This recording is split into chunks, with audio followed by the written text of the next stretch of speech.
Bonjour à tous et bienvenue sur ma vidéo pour le matériel de base pour débutants pour la broderie. Moi c'est Jane dans la jungle, ici c'est une chaîne d'illustration, mais il y a quelques temps j'ai commencé la broderie et j'ai trouvé ça très sympathique et je me suis dit que j'allais faire une petite vidéo sur vraiment le matériel de base pour débuter. En tout cas moi j'ai commencé comme ça c'est ma première broderie et j'en suis assez fière parce que j'avais jamais réalisé de broderie et je trouve que le résultat est très sympa.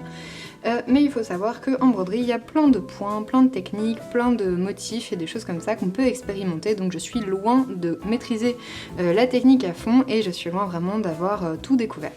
Donc ceci étant dit, je vais vous montrer un petit peu le matériel que moi j'ai utilisé pour commencer.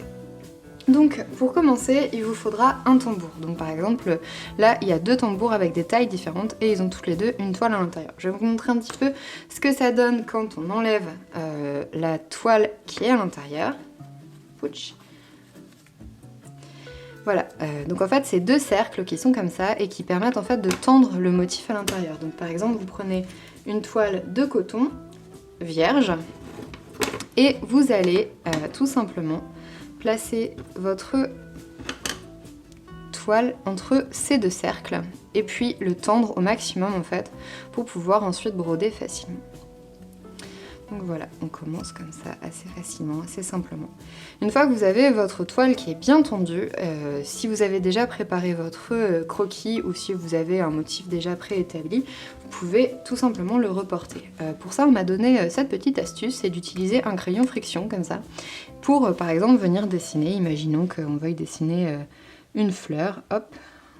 Moi c'est plus facile parce que comme je suis illustratrice, je peux dessiner directement sur ma toile. Mais c'est à vous de voir en fait ce que vous voulez faire. Donc hop, on va faire ça. Ah, c'est un peu le même motif que celui que j'ai fait la dernière fois. Mais voilà, c'est assez simple. Et ça permet tout simplement d'avoir votre motif qui est prêt. Si vous n'êtes pas content du motif que vous avez fait, par exemple ça vous plaît pas, ou vous voulez rajouter du texte et vous voyez que vous l'avez pas bien mis, eh bien c'est simple, avec ce genre de crayon, il suffit juste de partir avec un fer à repasser ou un pistolet à chaleur comme ça.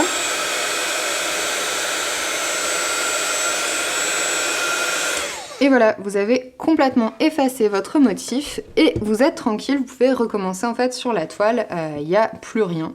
Et ça c'est vraiment pratique pour pouvoir recommencer sans forcément jeter des toiles. Voilà, il y a quelques traits qui réapparaissent mais avec de la chaleur ça s'en va. Donc ce qui est bien aussi c'est que quand vous allez broder, vous allez avoir en fait vos traits qui vont être visibles, mais dès que vous allez passer ce pistolet à chaleur, vous n'allez plus avoir aucun trait de visible sur votre broderie, et ça c'est très pratique, notamment pour faire du texte. Mais vous voyez comme ça en fait on perd vraiment le fait qu'il y avait un motif. Donc voilà, ça c'est vraiment la base.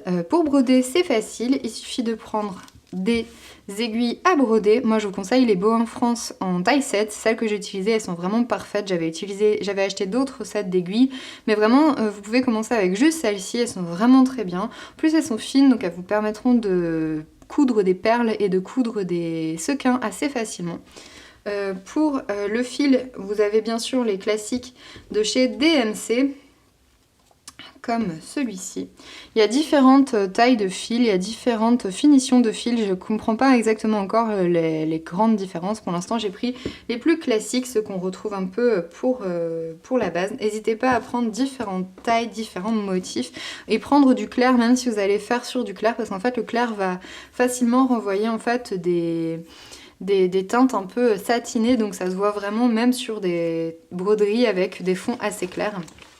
J'ai bien sûr d'autres couleurs, mais voilà, il y a pas mal de teintes. J'ai également pris des fils qu'on retrouve un peu sur les marchés ou tout simplement en seconde main. N'hésitez pas à regarder par exemple dans des magasins de seconde main. Vous allez facilement trouver des petits rayons mercerie sur lesquels vous pouvez trouver pas mal de petits objets pour commencer la broderie à peu de frais. Par exemple, ces petits sequins que j'ai vraiment pas eu très cher et qui sont vraiment très intéressants parce qu'il y en a plein de différentes formes et de différentes finitions, donc ça c'est vraiment chouette. Si vous voulez pouvoir commencer en ayant quand même des sequins à disposition, c'est plutôt pas mal. Une autre astuce par exemple aussi, c'est de racheter des vêtements d'occasion avec des sequins qui sont un peu abîmés, puis de récupérer tous les objets de broderie dessus. J'ai également acheté ces perles de rocaille qui sont vraiment jolies et qui ont une très belle finition, mais qui étaient un peu coûteuses. Pour faire de la broderie, il faut aussi des ciseaux à broder. Donc là, c'est les ciseaux La Cigogne. Il y en a assez souvent, c'est un peu les ciseaux de base. Ils sont très très bien, très très pointus, c'est vraiment très utile. Parce que quand vous allez broder, vous allez devoir mettre vos fils sur vos ciseaux. Et c'est plus simple de bien les couper bien net pour pouvoir facilement les passer. Avec ces aiguilles-là, j'ai pas trop de mal à passer les fils dessus, mais ça dépend les gens. Un truc que je ne savais pas du tout, c'est qu'en fait ces fils qui sont des fils à broder sont en fait des fils qui sont composés de plusieurs en fait mini-fils. Vous voyez à l'intérieur il y en a 6 souvent et quand on prend en fait ces fils, on peut par exemple faire des broderies avec un seul fil, on n'est pas obligé de tous les prendre. Donc quand vous coupez votre broderie à la taille qu'il vous faut, vous allez par exemple vous dire bon là j'ai besoin d'un fil à peu près long comme ça, vous coupez et vous pouvez ensuite défaire en fait ces fils pour récupérer le nombre de fils qui vous convient. Ce qui fait qu'en fait ça permet d'éviter d'avoir des fils trop épais et ça vous permet en fait de faire des broderies un peu plus fines, un peu plus détaillées. Moi je sais que par exemple pour des détails je vais utiliser un seul fil et comme ensuite vous le mettez sur votre aiguille en fait ça va doubler avec le nœud à la fin donc ça va quand même faire 2 fils. Donc faut pas hésiter à faire ce genre de choses si vous voulez faire des tracés assez fins ou des choses comme ça ou simplement des petits détails. Et ensuite vraiment même pour remplir ça permet d'éviter d'utiliser énormément de fils et ça permet d'avoir un résultat plus fin et plus joli je trouve. Ça c'était la petite astuce.